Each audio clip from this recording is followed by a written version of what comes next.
Perkenalkan, nama saya Alvin Kurniawati, NIM 20383042005. Di sini saya akan membahas tentang masalah mursalah. Masalah mursalah secara fisiologi ini berarti dua kata, yaitu marsalah dan mursalah. Marsalah dalam bahasa Arab berarti kata kerja yang dapat diartikan segala sesuatu yang mendatangkan kebaikan. Sedangkan masalah ini juga berasal dari bahasa Arab yang artinya diuji, dipakai, atau dikirim. Apabila kedua kata ini dipadu-padankan, akan menjadi masalah mursalah yang artinya adalah prinsip kemaslahatan yang dipergunakan untuk mendapatkan suatu hukum Islam. Sedangkan menurut Muhammad Hasbi As-Siddiqi, masalah ini adalah memelihara tujuan syarak dengan jalan menolak segala sesuatu yang merusak makhluknya. Sedangkan menurut Muhammad Imam Ar-Razi, masalah ini adalah perbuatan yang bermanfaat yang telah diperintahkan Allah Subhanahu wa Ta'ala kepada hambanya tentang pemeliharaan agamanya, akalnya, jiwanya, keturunannya, dan harta bendanya. Menurut Imam Al-Ghazali, masalah ini adalah masalah ini dasarnya ialah meraih manfaat dan menolak mudarat. Jadi di sini kita akan membahas tentang dasar-dasar hukum masalah. Dasar hukum masalah ini ada 3. Yang pertama yaitu Al-Quran.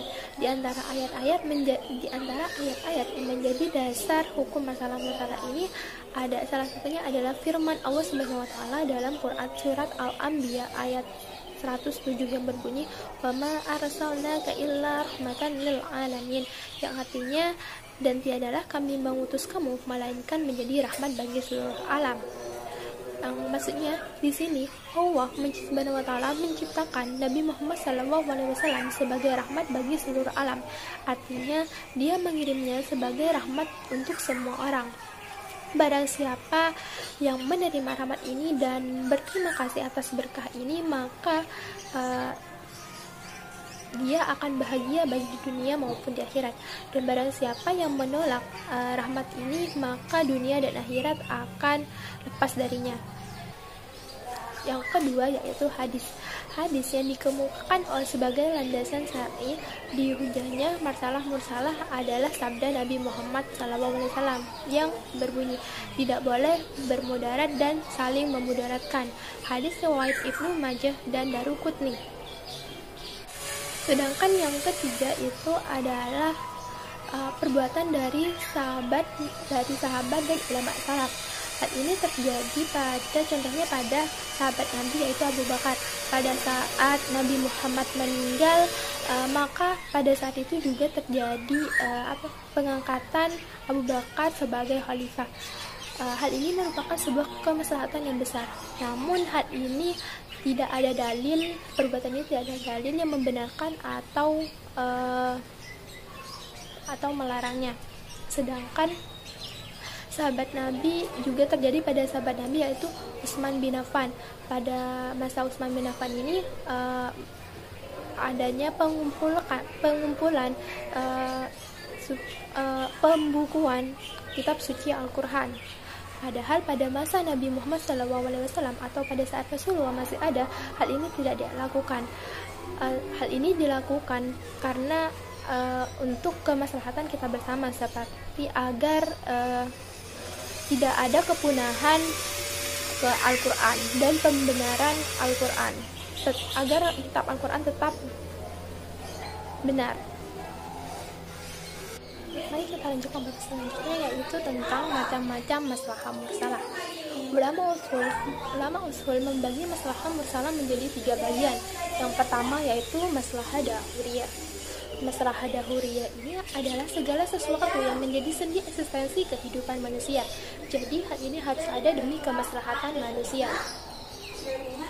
Jika sendi ini rusak atau tidak terpelihara dengan baik, maka kehidupan manusia ini akan kacau baik di dunia maupun di akhirat.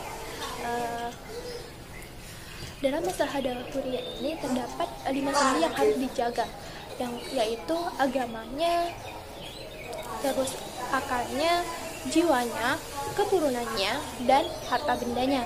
Terus yang kedua ini masalah hijrah. Masalah hijrah ini adalah segala sesuatu yang sangat dihajarkan manusia untuk menghilangkan kesulitan dan menolak segala halangan.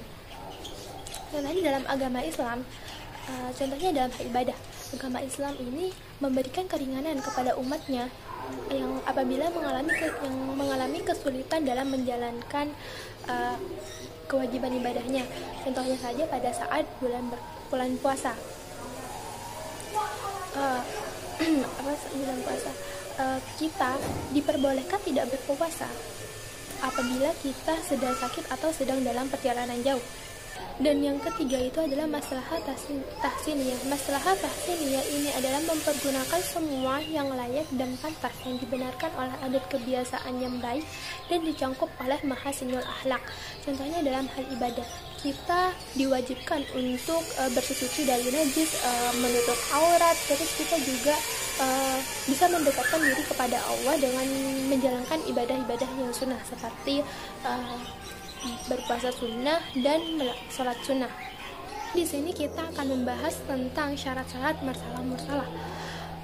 Mursalah dapat ditetapkan menjadi hukum apabila memenuhi 3 syarat. Yang pertama yaitu masalah ini harus bersifat esensial atau mendasar atas dasar penelitian, harus melakukan observasi dan melalui analisis secara dan pembahasan yang mendalam, sehingga kita dapat menetapkan hukum masalah itu benar-benar bermanfaat dan dapat menjauhkan kita dari kemudaratan. Yang kedua itu masalah ini harus bersifat umum, bukan untuk kepentingan perorangan, tetapi bermanfaat untuk semua makhluk atau semua manusia. Terus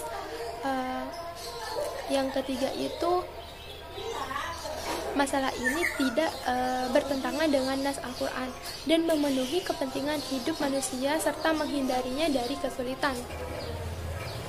Dan selanjutnya itu di sini kita membahas tentang kedudukan masalah mursalah sebagai sebuah hukum. Di sini ada beberapa ada ulama yang menyetujuinya, ada yang menolaknya, dan ada yang memperbolehkan. Hal ini jumlah ulama yang menolak sumber hukum masalah ini karena alasan bahwa dengan nas-nas dan kias yang dibenarkan, syariat senantiasa memperhatikan kemaslahatan umat manusia.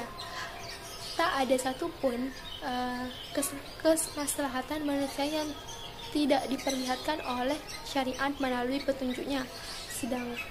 Dan kedua itu, dengan cara pembinaan hukum Islam yang semata-mata didasarkan kepada maslahat berarti membuka pintu bagi keinginan hawa nafsu. Sedangkan Imam Malik memperbolehkan berpegangan kepadanya secara mutlak. Namun, menurut Imam Syafi'i, boleh berpegangan kepada maslahah mursalah apabila sesuai dengan dalil kuli atau dalil juzi dari syara'.